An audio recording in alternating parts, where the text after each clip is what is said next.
Hello YouTube, we're here in the middle of the Formula D pits over in Utah, so it's going to be loud, it's going to be one of those videos, but I wanted to tell you this story because this car behind me was special to me, and it's special to the new owner, and it was special to Koi from MCR Factory. So, first of all, here's the S15 silly FD car revving, and we're going to look around for a few seconds. You can see it's super race card out, no expense spared. Crazy car. And we'll show you a bunch of details in a minute. How much horsepower is it now, by the way?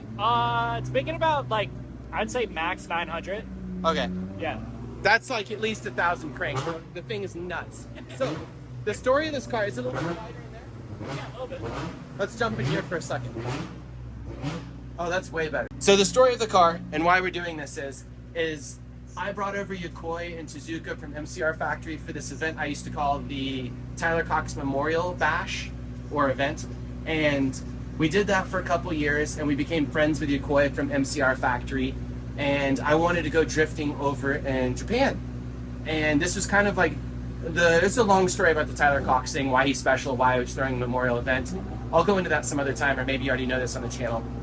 But I went over to Japan way back in like 2012, so 10 years ago, and I went to go drive this S15. I went to go drive Yokoi's D1 car and bring it back and then drift it in America. Well, I went over, it was an S15. This was more than a decade ago. I was so excited to drive the car. I tandemed with Yokoi and Nakamura, a decade ago at Meihan, which was like a super cool track back then and everything.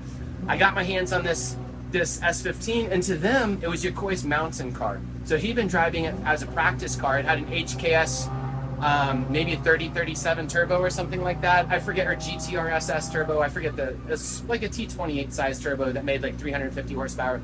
Had a Power FC on it, had the stock engine, had like bride seats, had DG5 coilovers, bunch of neat parts on it, D-Max kit and stuff. And it was just his beater, and he didn't think anything of it. So I offered him like $6,000. He's like, oh yeah, he thought like it was an amazing deal getting $6,000 for, a DG5 S15 that's, bride seats and cage and everything. He was so excited, and I was so excited. So he was super nice. He took the car to Meihan for me and everything. I flew in and met and everything, and I got to drive at Meihan with all these people in this car. It was such an amazing experience. And then I brought the car over, and then I complicated my life because American drifters have to complicate things. The car was completely ready to drive. I wanted to build my dream car, and I pulled the engine out, and we built a VVL P11 head SR20, which was my dream engine at the time because I'm retarded. With a CD09 transmission, I repainted the engine bay, repainted the outside of the car, everything new on it, like no expense spared, built like my dream car. And then had Yokoi come over and drive it along with some of my other cars because I wanted him to have right-hand drive cars to perform in front of the audience. And then that same weekend, he brought his S15 over and won the TMS Texas Formula D round. And there's pictures, I think, of me hugging him and stuff, and him in a cowboy hat, because he just stayed over for that, and he stayed at my house and everything, and we partied and had a good time. Well, the whole story is basically, at that point, I had the car for a while longer. I had some issues, and I sold my entire fleet of cars. And then the car went to another person who kind of overbuilt it with WiseFab and everything, and now that very same car is a Formula D car. So this is where your part of the story takes over. I should have done a better, I should always do a better job telling the story, but there's not a lot of GoPro footage or any video from more than a decade ago. So there's no pictures. It did get in like an NK catalog and did some cool stuff like that. But it's, at this point, it gets into your hands. So tell me what happened to the car. I want to know. Yeah, so actually we used to drive an S13 and ended up crashing it while I was trying to get my Pro Spec license. So after we crashed it, I was like, oh, we should probably try and look for a new chassis since we're going to do FD. I basically had one of my friends put a feeler out there like, hey, is there any S15 chassis out in the market? And Chris, I believe from, I think it's Hoon Performance is his company. Chris hit me up and was like, hey, I have this chassis, it's caged, it's pretty clean, it's good to go. And I pretty much bought it sight unseen. I basically just had him send me a bunch of pictures of it, and he shipped it from Arkansas to Jersey, and then I got it, looked at it looked pretty sweet. And then we just started building it. I brought it right down to MA Motorsports. Basically just wanted them to build me a chassis for, you know, competitive drifting to do FD, and I wanted them to build something that we could drive for years on end, you know, something that'll last.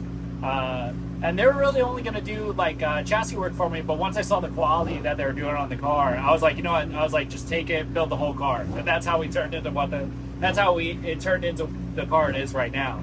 So, I mean, I've been driving this thing since 2020 in FD. This is my first year as a pro, and the car has been completely the same every single season except for switching to the yellow speed coilovers on the car. Pretty much everything is the same that we've been running, and it's an absolute maniac of a car, and yeah, I love it to death. Isn't it crazy how a car can have that much history from like some D1 driver, one of the best drivers in the world's like, you know, mountain car, over to like America for like my stupid car, and then get over to you and get like back into Formula D? It's That's so crazy. insane because it's like, I'm sure the stories that this car has is like all happened before I've even gotten into drifting. Like, I started drifting in 2016, so there's definitely history with this car before. God, that car had been around so long. Yeah. Do you want to show it to me? Yeah, Let's see the check it out. parts. You can tell us about it. It's still loud. We have some FD car just like free revving in the parking lot for some reason. So right off the bat, to be honest, there's not much left of the S15 that you once knew and what Yokoi The floor used pan to is there. drive. You know, it's got the shell. You know, we lobbed the front off, we took the rear off of the car. It's all tubed out, but it's still, you know, it's still there. It's still got the shape, but it's a touge, a really overbuilt engine. The engine's like capable of 1,500 horsepower, but we're making close to 900 with it with nitrous. At the wheels? Yeah. Wow. So that's it's pretty, crazy. It's pretty awesome. Total menace of a car. This thing is just a straight animal. MM Motorsports killed it with the chassis, all the fabrication, you know, the engine package, all the plumbing, and it's just really just such an amazing car, and it's been so awesome to drive. But yeah, so we got a touge platform. It's VVTi. It's a VVTi head with actually a GE bottom end. We used to have the GTE last year, but last minute I had to get a different motor in. We ended up going with the GE. But total brick shit house. But dry sump. We got the sick HDK motor plate. All this awesome stuff going on. We're on the E90, the Ignite fuel. So like I said, plus nitrous. It's a total monster. But I can show you the inside of the car. So when you had it, it was obviously right-hand drive. Oh, I didn't even realize that. So, I'm so dead to cars because I see so many things back and forth. I missed that. Yeah, so this car, we converted it to left-hand drive. But the funny thing is, when I bought this chassis from Chris, he had it caged already. So when he caged it, he had a cage to do this swap, to have a left-hand driver. So that was just really cool to buy the chassis. I already had this awesome cage in, and it was made to swap the steering to this side. So just put a tilt and pedal box in there, and you know, get the Woodward steering column. It's just when I got out my S13 and I wanted to get into a car in Formula Drift, I didn't have to relearn how to drive. So that's mainly why we swapped it over. But you hear a lot of people thinking it's not an S15 because you see all these S14 conversions now. But obviously it's just swapped to the other side. But yeah, it's such a good. The whole reason I brought this car over was because it was right-hand drive, so the Japanese guys would feel more comfortable driving. Yeah, we ruined that. Yeah, that's hilarious. Now we gotta make it comfortable for Americans. Wow, look at the detail work. Like this carbon.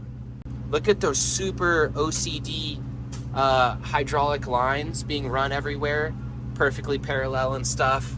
Super nice craftsmanship. The 3D work is not normal that you see on like the sheet metal work in drift cars. So that's really nice to give it some structure. Ooh, that is super, pretty sick, right? super lightweight dash.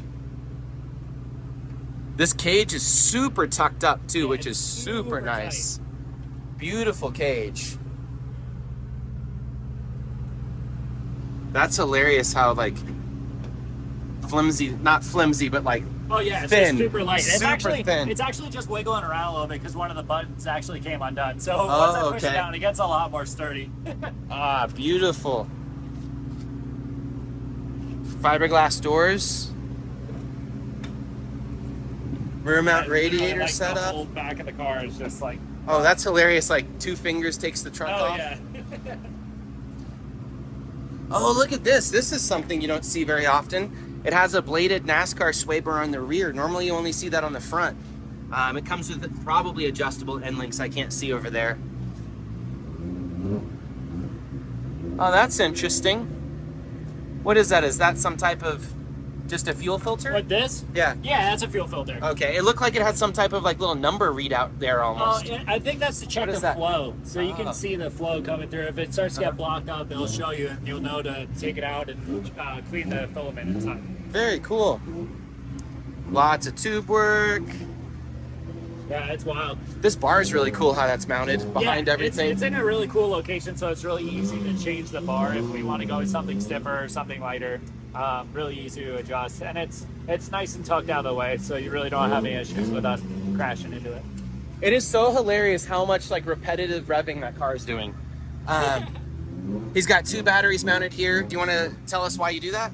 So the 2 batteries is mostly weight bias to add some weight like near the rear axle. And the one cool thing is that, so I've been told, I've never had to experience it, hope that I don't have to, but supposedly if the alternator dies out and you have the dual battery, you could probably finish a run with a dead alternator with the extra battery power. Is that actually a reason to have it, or is it 100% weight? It's one of the reasons to have it. Okay. I've never seen shocks mounted remotely for the reservoirs to the radiator. Yeah, That's kind of entertaining. It's mostly just like packaging where we could get it. It's spaced off, so we don't have to worry about the heat. This whole car is like very interesting packaging though.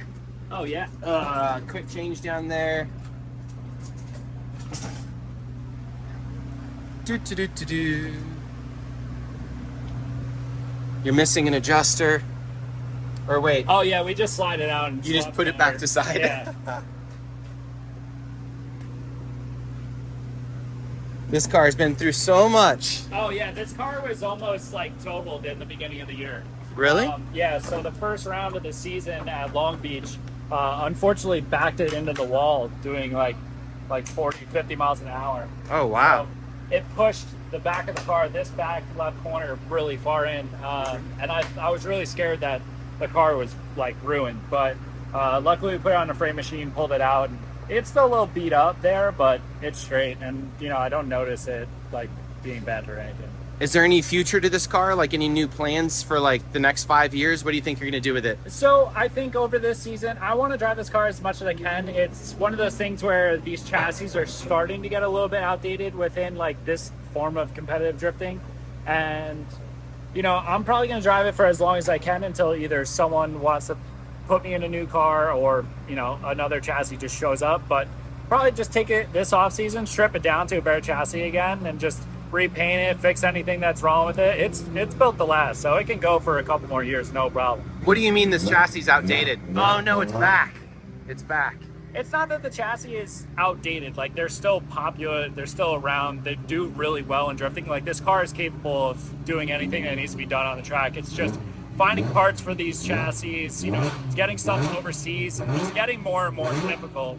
Yeah. Keith Robin. I understand that. Yeah, it's just getting more and more difficult to have a car like this in America and like doing competitive drifting where you need to have a surplus of parts, replacements. So that's been something that I've been struggling with over the off seasons and during rounds. So if I were to ever swap into another chassis, I would just probably pick something a little bit newer that has more parts available. But this chassis is fine until that day comes. Well, I absolutely love it. Thank you so much for showing it to us again. It's so cool to see this car go on. I just figured it got scrapped or something at some point, which luckily, I talked about this with some friends recently. If a car like this in Japan was worth nothing, it gets scrapped and thrown away.